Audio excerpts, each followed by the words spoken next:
ป้าไปนั่งก่อนแล้วหนุ่มอย่าเด้อต่อไปก็ต้องเฮ็ดเรื่องงานน่ะเดี๋ยวหนูเฮ็ดเอง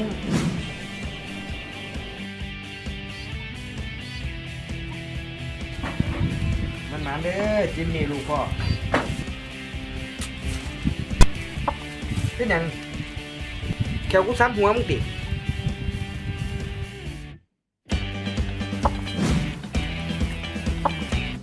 เฮ้ยช่วยใส่เดียวนี่มาแม่ตบไก่เดียวเลยนี่ฝ่าวมากำลังห่อนนี่ความแสบได้นี่ฝ่าวมาเด้อนี่โอเคแค่นี้ละกินตัวโอ้ ใส่ต้มไก่มึงอ่ะเอาลาปากกูเถอะเนาะได้ไก่ใส่ดอกมาต้มเอาบักจิมมี่เด้ยี่ว่าได้อยู่ในหม้อนี่ ห่วยไปบ่อยมันขี่ใส่เกือบกูเนาะ ปลุกลงกินตัวเฮาป่ะเนี่ยนี่แนวแก่บ้านล่ะ บ่ได้บ่เนี่ยจิมมี่มันก็แสบเป็นตัวนี่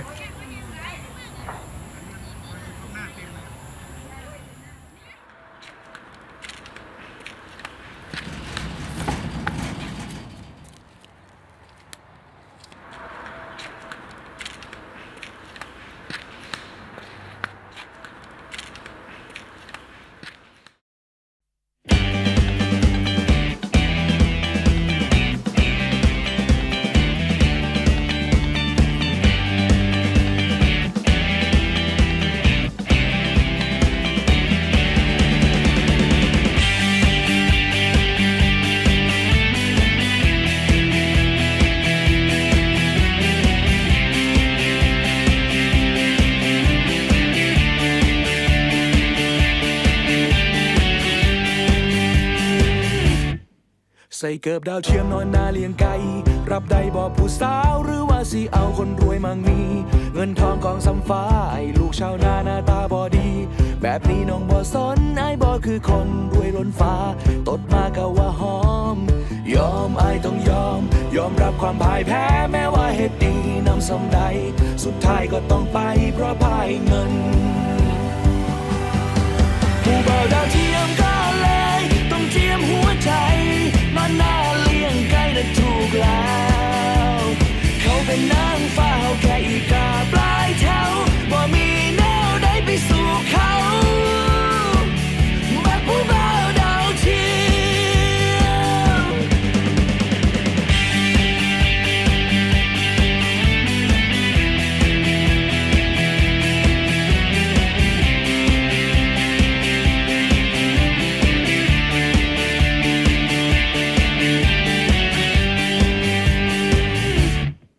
ใส่เกิบดาวเทียมนอนนาเลี้ยงไก่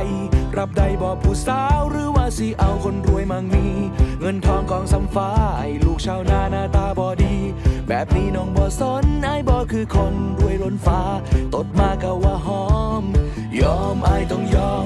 มรับความพ่ายแพ้แม้ว่าเหตุดีนำสำใด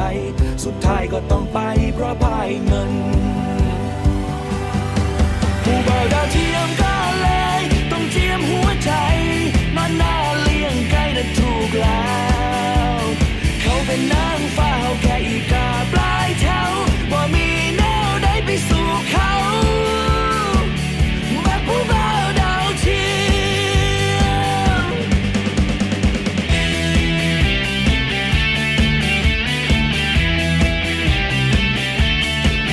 เ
เฮ้ย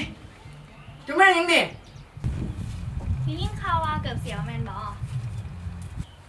เกือบไผนี่ ซื้อเจ้ามาเกือบเจ้าตัว ขอถามแน่เป็นอย่างเจ้าขึ้นมาใส่เกือบดาวเทียมแท้ ก่อนพ่อข่อยสิตายพ่อข่อยมักสิสอนว่า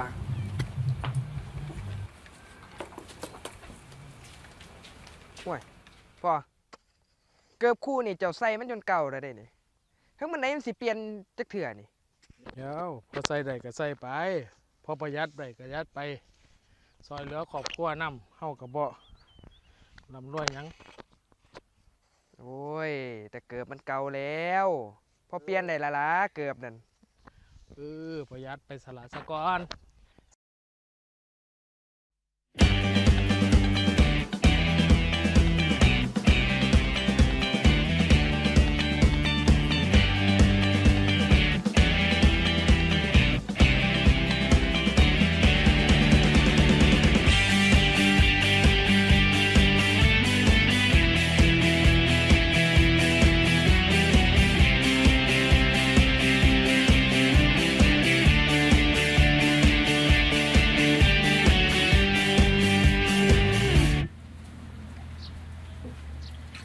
มึงหูบอกูนี่กำลังมีความหักมึงเคยมีความหักบอมึงกับผู้สาวนี่กูหักซ้ำกันได้กินมีดสอง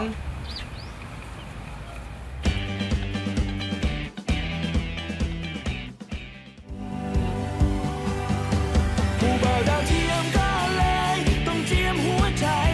นอนหน้าเลี้ยงไก่นั้นถูกแล้วเขาเป็นนางฟ้าเขาแค่อีกาปลายเท้าบ่มีแนวใดไปสู่เขา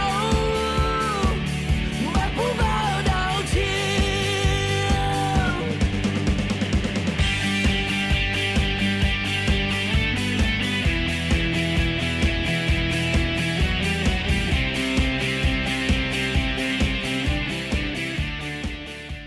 ไป